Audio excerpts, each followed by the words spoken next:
بسم الله الرحمن الرحيم سبح اسم ربك الأعلى الذي خلق فسوى والذي قدر فهدى والذي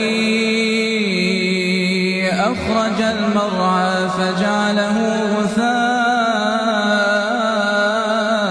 نحوا سنقرئك فلا تنسى